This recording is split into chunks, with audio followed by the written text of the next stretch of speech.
Okay, great. We're going to get on. All right, what's up, homies? All right, we're live again, and we're ready to rock and roll. What's up? This is one of your co-hosts, Trenton DeRocher. Yeah, and this is your other. Sorry, we're getting set up on Twitter Spaces, but yeah. So this is let you restart. We're gonna restart. This, yeah. Now we're on everything. Actually, we'll just leave it like this for a second. But yeah, just restart. All right, what's up, homies? We're live again, and welcome to another episode. Should be a fun one. I'm your co-host, Trenton DeRocher. Yeah, and I'm your other host, Jacob Owens. We got a episode kind of a day late, but yeah, it's a championship week episode, so pretty big week for the tournament. We go again. Okay, one more time. We have All right.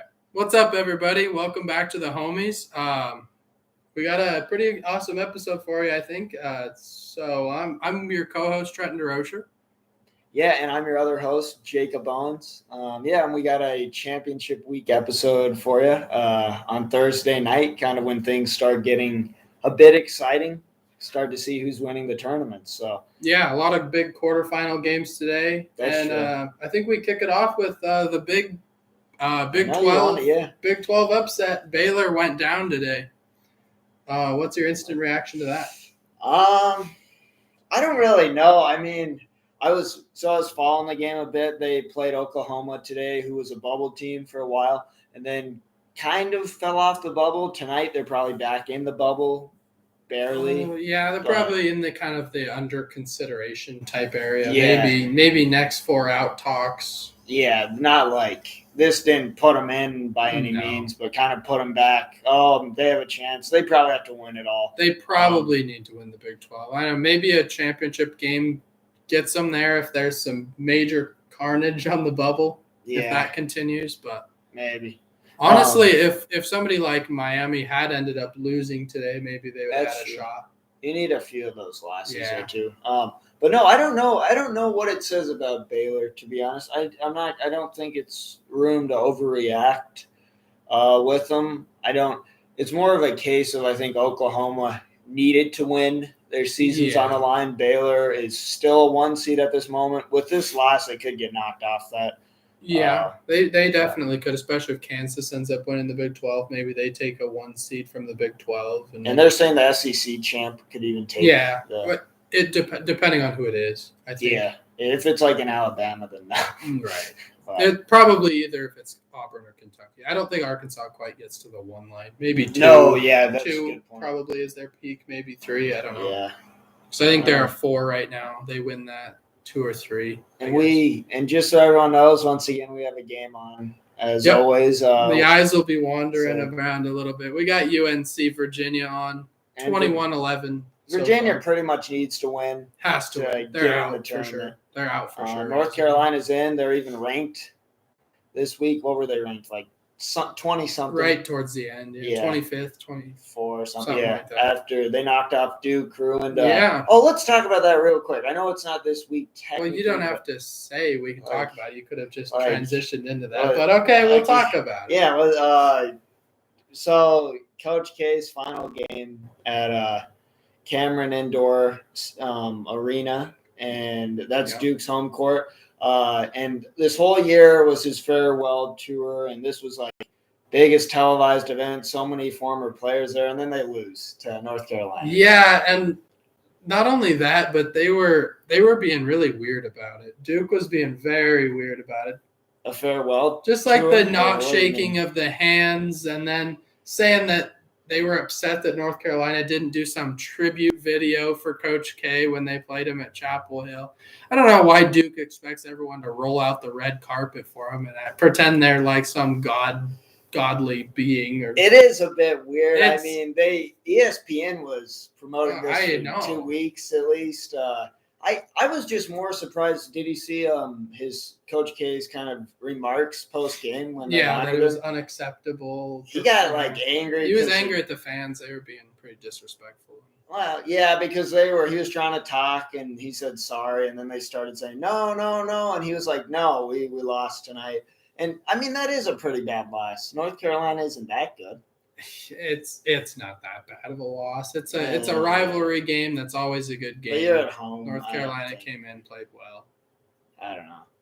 It's a bad loss because of the stakes and the moment. Well, the way the game ended too, though, it's like they just kind of got run out of the gym the last little bit. Yeah. It was a close game, but by the end score, you can't tell. Well, North Carolina started making everything. Duke started trying to rush stuff. Yeah, Caleb Love. He's coming along for North Carolina. If you watch him in the tournament, he's kind of their big guy right now, at least one of them.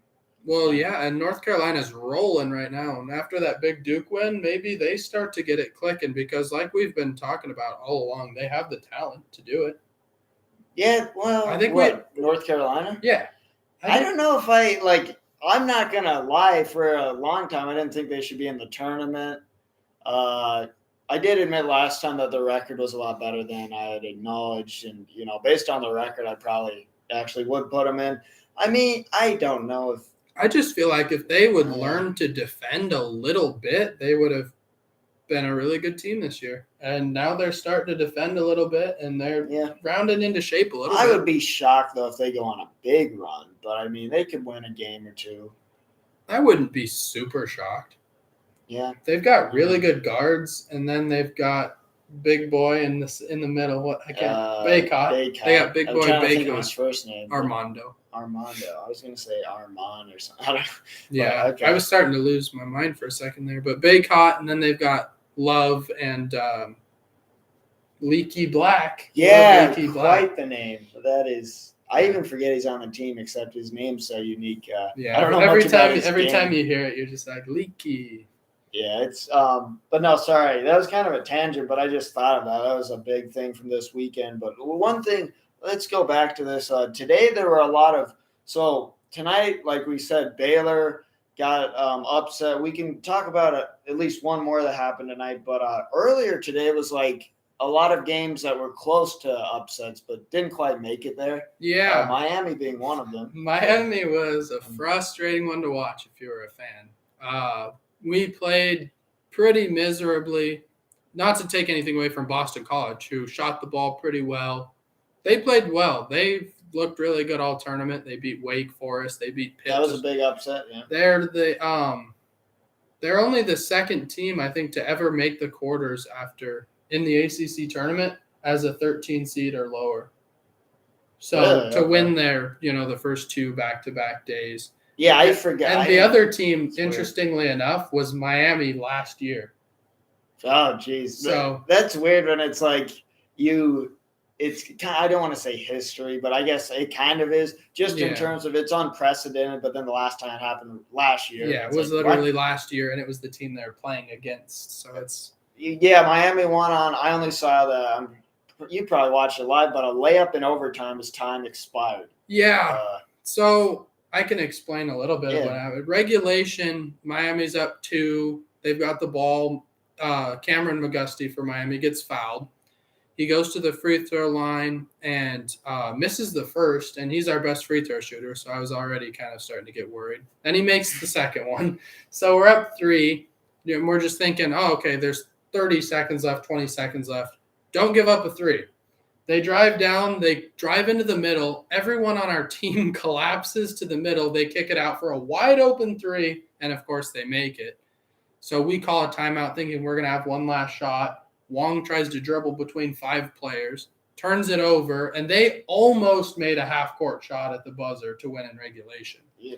It, rimmed out. And just so people know, I mean, their seed's bad. They had to win 2 to even get to the quarterfinals. But Boston College, they have a losing record by quite a bit, right? If I'm thinking. Yes. Okay. So I want to say they maybe only won 3 or 4 games in the ACC, 5 games in the ACC all year. That's what I was kind of thinking. Yeah. One thing that I didn't follow their season a whole lot, but I heard the announcers saying stuff like this, and the coaches were saying that Boston College plays as hard as anybody in the country, and they've lost so many close games. They've been one of those. Oh, the whole year? Yeah. I was going to say, this tournament maybe, but no, I guess they've been one of those teams that just has fallen on the wrong side of a lot of games. They're not a super talented team, but they're pretty solid, and they just happen to lose a lot. They don't. Makes you wonder. One of those teams that just doesn't really know how to win at the end. They got a first-year coach and okay. still trying to figure it out. Like if early on you win a few of those, does that change kind of? Yeah, maybe season? they're Possibly. more of a middle team that doesn't have to play that first day. Yeah, exactly. Huh, no. But nevertheless, it goes to overtime. Boston College was going to have a shot at the win. Okay. They miss. Miami gets the rebound. Big outlet pass from Charlie Moore. Yeah. And then a catch and a layup at the buzzer. Miller? Yeah, Jordan Miller. Jordan Miller. He's had a couple of really big buckets for Miami in just this 1 year. Yeah, I saw this. I was like, you just see the highlight of a buzzer beater, and I was like, okay. And then I was like, oh, that's Miami, and they were in it with Boston College.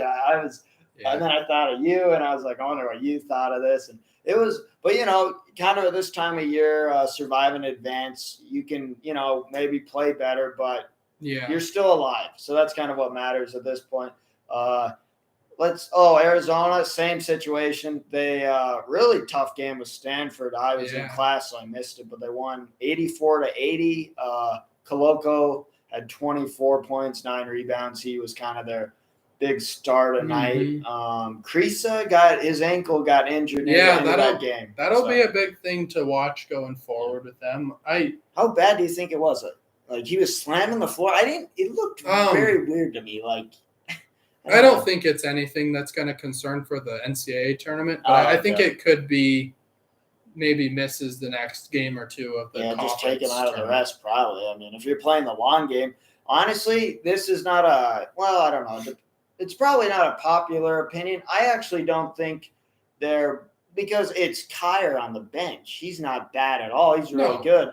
So I think that he's a better player. Is he better with this team? Like after a whole season of Kerr starting, they're in a good rhythm with him. So I don't think they get better if he has to sit a few games. But I think actually Kyer's a better player in some ways for sure. Yeah, so, Chris is kind of a weird player because we've talked about him a lot. Probably the most of any player. Probably. But he's real polarizing presence. Like him, don't like him. He's kind of a Jimmy G type where he just helps them win, He's kind of the team loves him. That's not a terrible, actually, yeah. I don't know. They're willing to play for him, and he kind of helps them get wins. So. That's true. He's kind of the leader of the team, even if he's not even close to the best player on the team. Okay, I can kind of see that. I thought you were just trying to get Jimmy G involved. I was like, what are you talking about? But okay, fair. Enough of that. So the other big upset of the day so far, at least, was, and it wasn't as big as Baylor going down, but you had Texas, who's ranked 22nd, losing to TCU kind of this afternoon. Kind of goes to the big TCU thing, like, oh, they're dangerous, kind of supports that. But I think it's more of a Texas kind of a disappointment for them. Yeah, really disappointing game for them.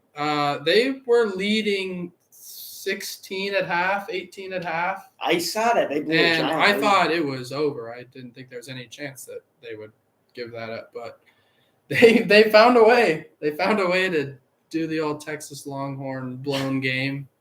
They know how to do that in football, so why not in basketball too? Jeez, what Texas Tech fans on Twitter especially, we're very happy that you like that, Chris Beard? Yeah, but what do you make of it? Because last year, I know we haven't seen what they do in the tournament. Maybe they go on a run. Last year, they did the opposite, where they did really good in the Big 12 tournament, then collapsed first round. But I don't know if this whole hire of him really paid off, at least for now. I don't know if all the players way liked too him, early to say that. Wasn't there a player on the team that actually left, that left Texas? Left their team in the middle of the year, pretty much. I'm trying to think of his name. I don't know about that. I'm not sure. I'm going to pull it up at some point here while we're talking because I need to. It is early, but the reason I say that is because you had a guy like Shaka Smart, and is it really such a dramatic turnaround that you had to get rid of him? But I think we kind of agreed that was kind of a weird firing anyway. It was, but they lost today, Marquette. It's way too early to make a judgment call like that. Yeah, I don't know. I just don't. Yeah. He's had 1 year. They had a decent year in the Big 12. Even Yeah. if they win one game in the tournament, they did better than Shaka did last year. Yeah. Actually, Shaka really didn't do anything with Texas in the tournament.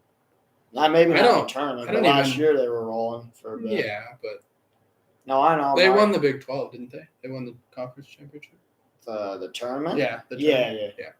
So I mean, I guess that's definitely something better. But I'm just saying it's way too early to make a judgment on the hiring of Beard at this point. Yeah, it makes me think a bit. It's definitely interesting. You would have expected them to do a little better, maybe, especially preseason. I think they're ranked 10th or so. Yeah, and they got blown out by Gonzaga early, but yeah, they're a weird team. They could catch fire. I just don't. It just seems like they're not, if they made a run to a deep run. That's another team, even more so than a North Carolina. I would just be kind of like, what? Where did that come from? I don't know about that. I don't know. There is a lot of parity, as we keep saying, which kind of means that all the teams are pretty. Anyone can beat anyone, which we always say this time of year, but you've just seen it with rotating rankings. Speaking of blown games, blown opportunities, Michigan today. Oh, yeah. Huge blown opportunity against Indiana. Yeah. Juwan Howard came back to save the team, and his first game back, they blew a 20-point lead to Indiana in the second half. And they'll be in the tournament. They probably will be in the tournament, but that is just a horrible loss. You have a chance to cement yourself in, and you're up that, and you just give it away. I don't know what happened there. That was a game early this morning. Yeah, started at 10 a.m. this morning. A shocker for sure, but and I think people are saying Indiana might be in after that. Yeah.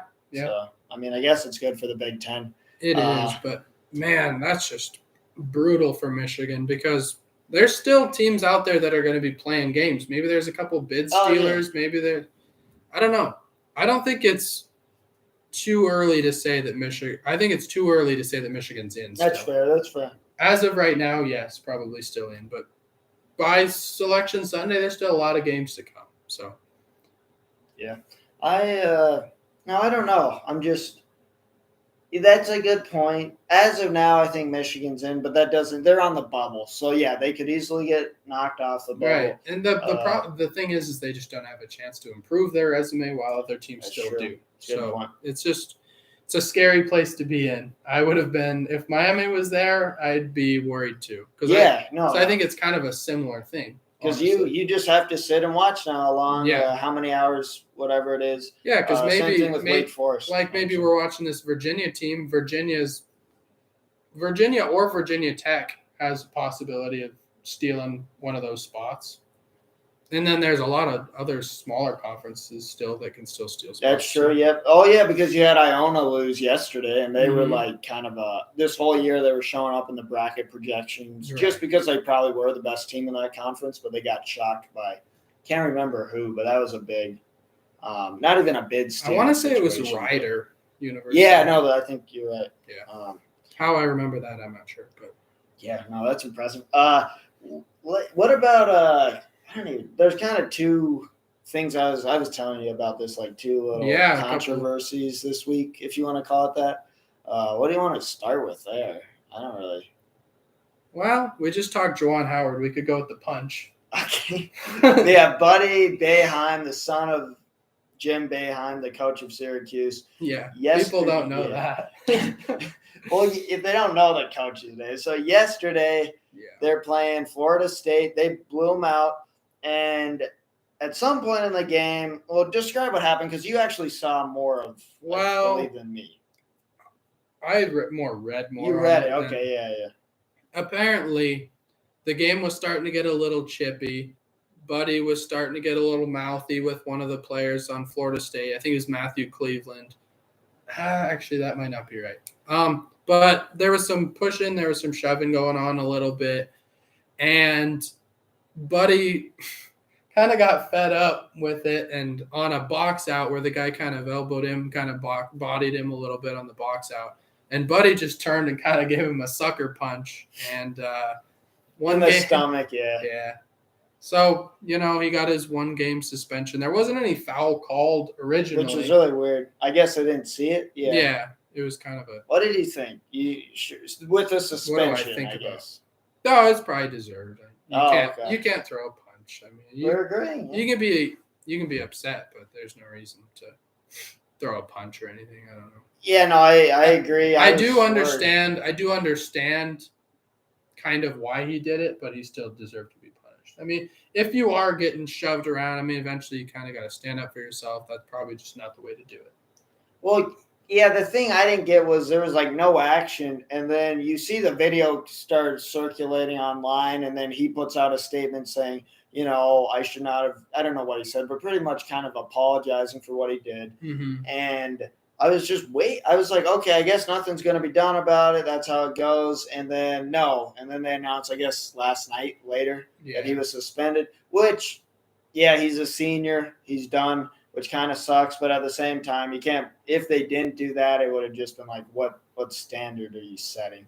So I thought we would disagree on that one, to be honest with you. But you thought I would think that he should have punched? Well, no, I just thought, because originally I thought you were kind of felt like it was a kind of a stupid thing to suspend him. But I just don't. I don't think he should be, flamed by the media or something, painted as like a bad kid. Because I mean, he went up to the guy that it happened to. He apologized. By the end of the game, they were laughing about it. They were fine. Oh, were they? Yeah. It wasn't anything like a Grayson malicious. Allen-esque. It wasn't like malicious, like he was trying to hurt anyone, or what I mean. He got caught up in the moment. He kind of, but I don't know. It was still wrong. Probably should have been punished for it, but yeah, no, okay, fair enough. One thing I do want to say about that is it was an unreal performance by Syracuse today. Yeah, and they lost to Duke. They were absolutely playing their hearts out against Duke today, and Swider had 4 fouls throughout most of the game. He was playing, I don't know, they played 5 guys basically the whole game. They're running on fumes, and Jimmy Boeheim decided to steal Buddy's talent. I don't know. He hit 7 threes, I'm pretty sure. What is he? Is he like a freshman or something? No, he's a senior as well, I think. He just transferred. Really? Okay. He transferred from Cornell. Oh, yeah. Ivy League. Right. But, yeah, so I don't know. It was really impressive for Syracuse. They kind of ran out of gas, missed some shots late. And the score, if you just saw the score, did not tell the story at all. Syracuse was leading probably more minutes in that game than Duke was. The last minute 30 was pretty brutal because they started missing shots. Duke started getting runouts, and it got score got a little lopsided, but it was pretty impressive to see from Syracuse to respond and have a chance to beat them without the leading scorer in the ACC.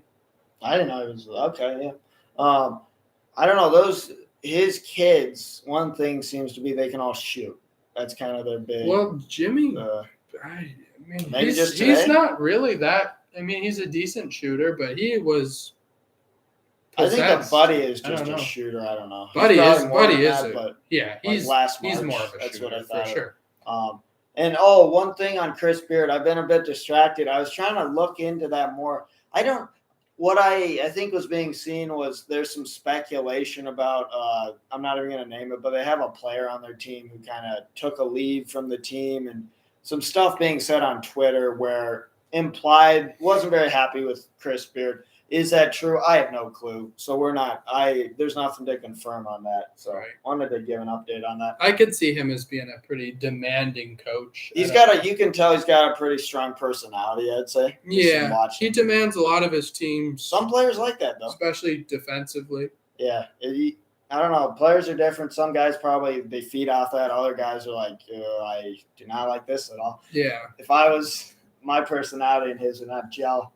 But look, this was actually more of and I guess one guy who really was not happy with Boeheim being suspended was Jay Billis. I didn't watch his video. Oh, really? Kind of a famous basketball kind of an analyst / announcer. People give Billis a bad rap, but I think he's one of the best in the game. I think that people are always saying he's super biased, and I just never see it. I feel like he talks about everyone like they're a really good player. He doesn't. I don't know. If it's a bad call, he's not afraid to say it, and it doesn't matter who it was on or anything. that's a whole other thing. We don't. Not even him. I have nothing really. Nothing to say But about him. for him to say that he shouldn't have been suspended, especially when know. he knows they're playing Duke next, is kind of a. Yeah. That's why I said that. Oh, It's just kind of interesting. Yeah. Well, and the other, I think this is more interesting than even a guy punching another guy in the stomach and then getting punished Yeah, for it. there's definitely more of a story to this. Yeah. Well, and then more you have long-term. and Bellarmine. Mm-hmm. So I guess we can explain that a bit. They're in the ASUN conference, a smaller conference, obviously, and they played Jacksonville. That's the Atlantic Sun Conference for those of you who don't know. I actually didn't know what it was. Okay, so the Atlantic Sun, and you have the Bellarmine just came up to D1. How many years? This is their second year.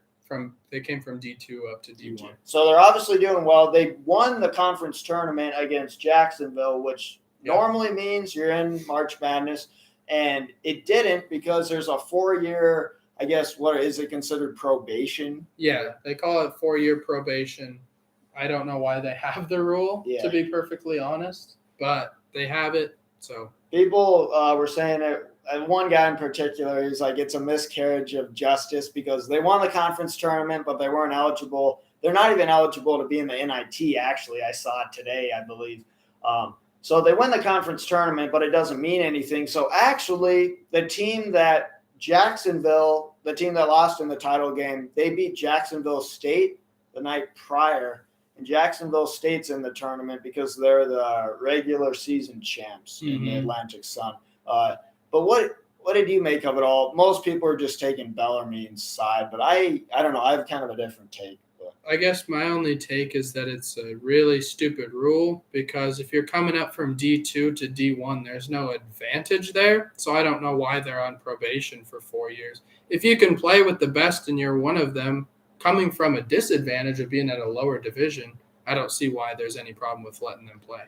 Yeah, no, I agree with you there. The one thing I was getting kind of just a little bit frustrated because that was a big, story. This rule is stupid. Why they should be in the tournament. That's fine. But for me, Jacksonville, they beat Jacksonville State, and then they're playing a team everyone knows is ineligible for the tournament if they win the game.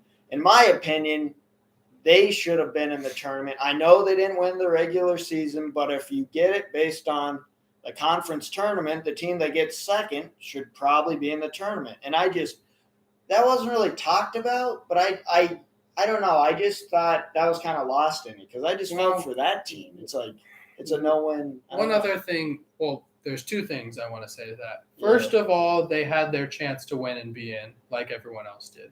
Yeah. And second of all, imagine that those two teams didn't play each other because that makes it really weird. But if they were on opposite sides of the bracket, would you still feel the same way? What do you mean? What two teams? Jacksonville State. Oh. So they don't play each other, and one team makes it to the championship and loses. Maybe they had an easier route to get there. No, that's tough. You know what I'm saying? Yeah, no, that's a good argument. They play different teams. I don't even know. It's not really indicative of if they're better or not, second versus fourth or whatever, if they don't play each other. Yeah, no, I get that. And the rule stems from that. They don't know that the teams just played each other. You know what I mean? The rule just happens to be that it was the regular season champs. So I don't have really a gripe with that either. So I don't know what I would think. I might still say you got second. If the team that won it, that punched their ticket automatically, you should get it. It would change my view quite a bit because, they played Jacksonville State and beat them. Mm-hmm. So I don't know. I just kind of felt like, God, obviously if you win the game, you're in. But I just can't. It just doesn't feel right that you beat the team and then, it doesn't matter. They're going to be in anyway. I just didn't really sit right with me because the tournament matters. That's why I say that. If the tournament is what decides it, maybe it should be the regular season. Well, if that's what decides the other thing you can say is why would they let Bellarmine play in the conference tournament? That's what I completely agree with that. That's like teasing them. You should just say if you're on probation, you don't play postseason. You play your regular season and then you're done. I guess part of it is they get to play more games, but then it just becomes this where, you won it all, but you don't get anything. So congrats. There's a lot to be said about winning your conference. It's kind of cool. And I think they really embraced that. The players did. They said, this is kind of our national championship. They treated the conference like it was their championship. They won it. They stormed the field. They got to end their season on a high note. I saw them storm the court, yeah. No, that was good. And one other thing that I saw today is apparently they thought that they could be in the NIT. Yeah, that's what some reporters were saying. And then the NCAA told them this morning, I think, or last night or something, that now they can't be. They're not going to be able to play in the NIT. Well, if it's a postseason ban, then I know NIT's seen as like nothing, but not in tournament. Yeah, it's just, I don't know. If I had been reading that too, it was like everyone's like, oh, well, they'll be in the NIT, and then I think I saw it this morning where it's like, nope, which kind of makes sense if you're going by this rule to begin with. Does the rule make sense? Probably not. Mm-hmm. But I don't know. That just kind of fascinated me. That was from earlier this week. But I don't. What else we got? I mean, there's a lot of games coming up. Obviously, all the conference. Yeah, I was just gonna say, looking forward, but. Yeah, no. I don't know. I'm excited to watch Miami play Duke tomorrow. Oh, they do. Ooh, okay. That'll be an interesting rematch. And Miami got them at Cameron earlier this season. I don't know. It'll be interesting to see if that was a fluke or if we can compete again. Well, also, you never got to play him twice in the season, which makes it even more interesting. Yeah. Also, Larrañaga is one of the only coaches in ever college basketball to be 500 against Coach K. Does he lose it? So is he going to lose this one last shot he's got to play Duke, or is he going to have an above 500 record? That's kind of Coach K's done. So that'll be the last time Larrañaga ever coaches against Coach K. Jeez, I didn't even think of that little stat. That's a story in it of itself. It's kind of an interesting little. Yeah, I like that. Now that's a good matchup. I actually hadn't put it together. Yeah. I just know statistically, Miami and Duke, you wouldn't think that they'd be as even as they have been the last years or whatever, but they're 8-8 since Larrañaga's been there. Yeah. 1-8, lost 8. Even when we've been bad, we've beat them a couple times. So I don't know. That is weird. There are some matchups that are just weird historically that tends to work out where a team maybe is top 10 most years, and then every time they go to this other school's place or on.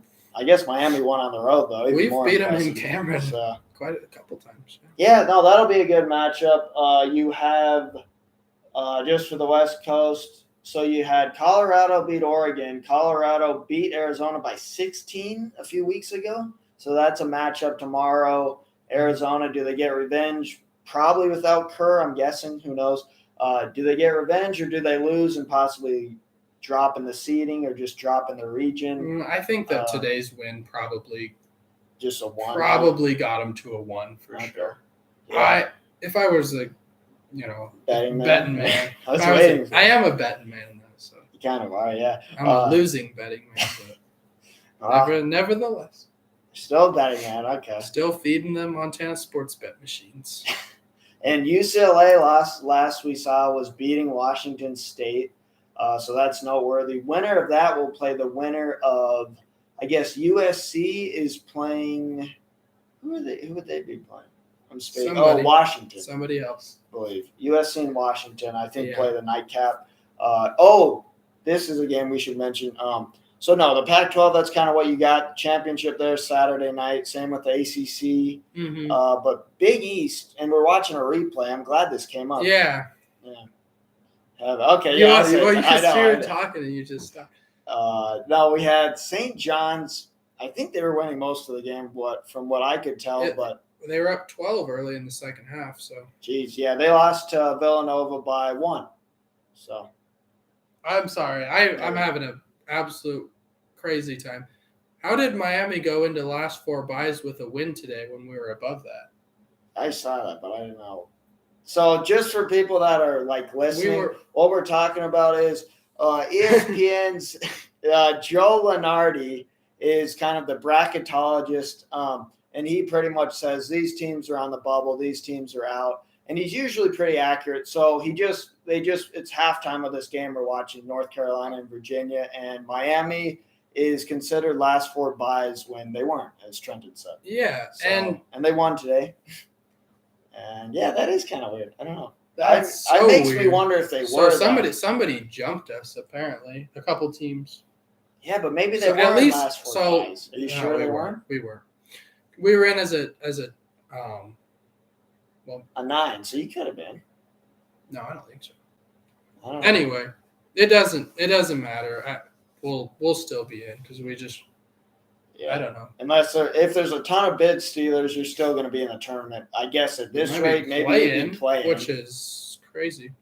Better not lose tomorrow. No, just kidding. You guys will be fine. But I did notice that earlier. I thought That is the dumbest thing I've ever seen. I know you. It's like people watching are probably like, "What? Is he okay? Is he okay?" Fixated. Yeah, that's. I wish we could have said some more of that, even paused it, but they'll be changing the bubble the next few days. Selection Sunday is this Sunday. If you didn't know, hopefully you did. And we think, what is it? 5 Eastern. We're thinking it's probably when they have the show on CBS. So. They'll have it. It's right after the Big Ten championship, so watch that and then watch Selection Sunday. That's true. And then when you watch Selection Sunday, really quick after that, you can probably fill out a bracket, get in with pools of friends and family, and throw away money. Or get lucky, don't watch it the whole season, and then win. That happens. That's usually what happens. Which is comical in one sense and very frustrating in another. But yeah, it is frustrating when you feel like you watch a good portion of it, know what you're doing, and then everything goes bad after that. So. I've had personal experience here. So I have a lot of experiences, a lot of March Madnesses over the years. Yeah. What I guess one thing, just in terms of who makes the conference championships. Wait, who's left in the ACC? I guess we don't know yet. But North Carolina's up 20 at halftime. Oh, were they up 20? Yeah. Oh, geez. So it's probably going to be Miami versus Duke, one semifinal, Virginia Tech, North Carolina for the other one. And is the Big Ten is probably they're not on semis yet because they play Sunday. They just did I'm assuming they're going to be semis after tomorrow night. We'll have the final. They must be quarters tomorrow then. Yeah. So that's not really. We're not going to list 8 teams off. But yeah, Pac-12 kind of they still are playing, but we know one half of the bracket. Big East. Well, I thought Villanova was going to go down, but Providence won today too. UConn's playing right now. Oh, okay. Kind of late. Well, no, I guess not. It's a little late on the East Coast. Yeah, for the East, it's 10:30. Yeah. It's pretty late over there. And what, Big 12, Baylor's gone, I guess. So Oklahoma's still there. TCU's still there. Kansas won today. Are they in the semis? No, so. After. Wait. No, I think they are. Yeah? Yeah. Because they have to be if they the finish Saturday. I'm sure we're missing a team from the Big 12. It's going on right now. It's Iowa State and Texas Tech. Oh, Texas Tech. Yeah. Oh, okay. Texas Tech, I'd assume. So it'll probably be Texas Tech versus Oklahoma, Kansas versus. We don't know. Did TCU, but are they on the same side of the bracket? Probably. I assume so, because I think Oklahoma was the 7 seed, which plays the 2, and the 2 and 3 play each other, and I think Texas Tech's 3rd. So. Oh yeah, no, I'm sure. I don't think they'd be lower than that after Baylor and Kansas. I almost forgot. You wanted to talk about Iowa a little bit. Oh yeah. I keep giving them all these little shout outs. I don't know what this Iowa thing is. This is actually pretty impressive, though. They made at least 16 threes today. That's what I saw when I was watching. But they set a new record in the Big Ten tournament for threes made and points scored ever. So that's crazy. Yeah, they've been playing unbelievable lately. They might be someone to watch. Yeah. You're the only reason I'm even thinking about them because last week you mentioned them too, which is good. I mean, we have to. They had a lot of teams. I think they had either 92 or 94 points with 10 minutes left in the game. And then they put on the bench. Yeah. Yes. They still end up getting 112. So massive performance. Yeah. Oh, and by the way, I mean. So we are, let's just explain where we're at. We're on YouTube right now, live, Instagram, Twitter Spaces. We're trying with my account. Yeah. We've had at least one person pop in for us on here. So we're kind of going live everywhere, wherever people can listen. I guess we're just trying to give people a chance because we know, you might not be on this platform, but you're on this, so that's easier for you. But if you have any questions, feel free and subscribe to our YouTube. Actually, I was just gonna say that if you're still watching right now, just click that little subscribe button. Tune in for some more. Give them the YouTube, I guess, handle if they're on Instagram or something. I think it's just Hardwood Homies. Yeah. I believe you're right, too. If it's not, we're sorry. I assume that's what's going to pop up if you search that. Yeah, so no. I don't know what else would. No, but no, I don't think we have any questions. I mean, so next week is obviously probably the biggest show of the year. Yeah, we'll probably be doing our Wednesday night podcast. It will be Wednesday night. We're not yet. Looking forward to. We're not screwing around next week. We're not messing with the schedule. Yeah, so. Wednesday evening we'll be getting ready. Man, I feel like probably show our brackets. I would assume. Yeah, we should. That might be interesting. I want to see the comments next week. People saying, "Oh, that's a terrible pick." Yeah, we could definitely use some feedback. So let us have it. Let us know who you picked too. Something interesting. This is a good idea. Yeah. This is a great idea by me. Send us, if you're watching right now on anything, just send us a message, whether it's on Instagram or Facebook or whatever, however you feel like you can reach us. Send us a message and let us know. Ask us some questions. Send us some picks in your bracket, whatever. Oh, like emails that we could answer or messages? Yeah. Okay, whatever. Yeah, I like just that. Sort of messages or just bold takes that you have that we could, discuss. So like next week we definitely would be interested to see what you guys think. I mean, you're going to get your bracket Sunday. Maybe share some of your thoughts. Yeah, no, exactly. Because then even if you're not like you can't tune in live, you can when you watch it back or listen to it on Spotify, you could say, "Oh, geez, they did my take" or something. Because we will share them. We're not just going to keep them and not talk about them. Right. Yeah. So no, I like that idea a lot actually. That's kind of the fun thing this time of year. Like random people, you'll start talking to them about, "Oh, that's a bad pick. That's that's a good starts pick." Getting interested. People that never watched start getting into it. I love when that happens. Actually, like I don't know, March Madness. You get coin flip brackets. You get the dog walking up and choosing. People actually coin flip? Oh, people do everything. You got the mascot matchups where they pick their favorite mascot. We got color matchups. Yeah, I can tell you this, but there's something when you like fill out the bracket before there's any mistakes because no one's ever gotten a perfect bracket. No one ever will. Yeah, probably. But like when you fill it out and it's all good, like before the games start, it's like, oh, geez, if you're most people, I'm speaking for myself, but it's like, I'm proud of this. This could happen. These are good picks. And then 2 games in, it's trash. Yeah. But that's usually how it goes. Yeah. When Illinois lost last year in the bracket, could let it match and burn it. Yeah. Burn it up. Yeah, sadly, but that's part of the fun, I guess. I don't know. No, yeah, thanks for tuning in. I mean, wait, you got anything else? No. Kind of been all over the place tonight. It has been. I've enjoyed it. Yeah, no, thanks for tuning in. Have a good night, everyone, and enjoy the games. Go Canes. There you go. All right. Aces. And this. Well, I probably should have. And you too. Should have ended that.